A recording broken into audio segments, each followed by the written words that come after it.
It's astonishing that more and more compelling evidences, pointing out that Whitney Houston was sacrificed by the Illuminati, are still surfacing, and so fast that it seems almost unbelievable. And all of these evidences invariably connect to each other, with flawless and frightening synchronicity. Less than 24 hours after I'd uploaded my last video, someone drawn my attention to another absolutely creepy detail concerning her funeral. And at this time, it looks like it's the smoking gun evidence of a huge Illuminati ritual on Whitney's death.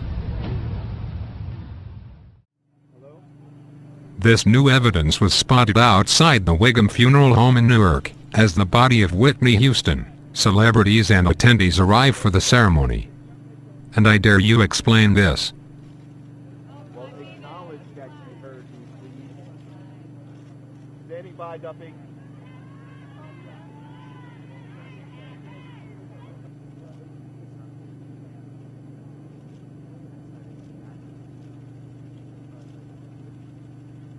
So, why there is one Egyptian sarcophagus on each side of the entrance of the funeral home?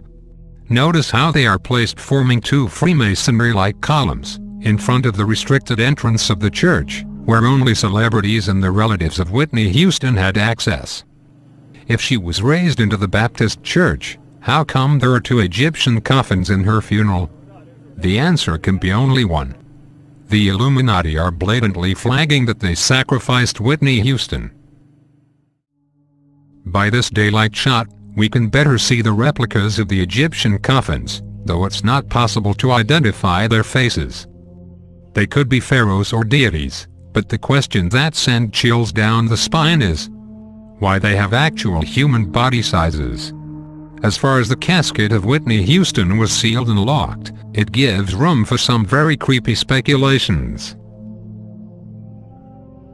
Another question that should be made here is, who requested those Egyptian caskets to be placed in the entrance of the funeral home? Perhaps the same ones who requested that her body was kept in the Beverly Hilton Hotel for 11 hours after her death.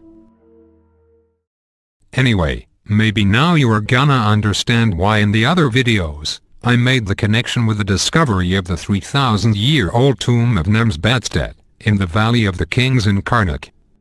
The 22nd dynasty singer, who was the daughter of a high priest of the alien god worshipped by the Illuminati, Amun-Ra, and also a protege of the Egyptian goddess Bastet.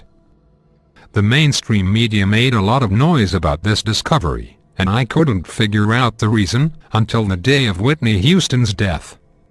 The Egyptian singer is told to be a diva, quote-unquote, the Beyoncé or Lady Gaga of her time, and a temple singer as well as Whitney Houston, before the stardom and fame. And again, there is a series of invariable synchronized Kabbalistic numbers connecting the discovery of her tomb with the sacrifice of Whitney Houston. Her sarcophagus was revealed by archaeologists and mainstream media in January 15th, which by numerology equals 6. And don't forget that in February 6th was the Diamond Jubilee of the Illuminati Queen Elizabeth. The Egyptian singer lived during the 22nd dynasty, and the Queen's Jubilee took place exactly 22 days after the tomb of Nemsbadstedt was revealed. Don't forget Madonna's ritual at the Super Bowl between these two events. Also 22 is the number of archbishops appointed by the Illuminati Pope in the same day of Whitney Houston's funeral, including Timothy Dolan from New York. Don't forget Nicki Minaj's ritual at the Grammy.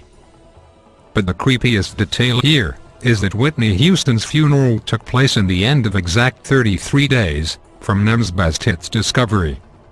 33 is also the number of degrees of the Freemasons' Scottish Rite. Once more I ask, how so much Kabbalistic numbers and synchronized events could be just a coincidence?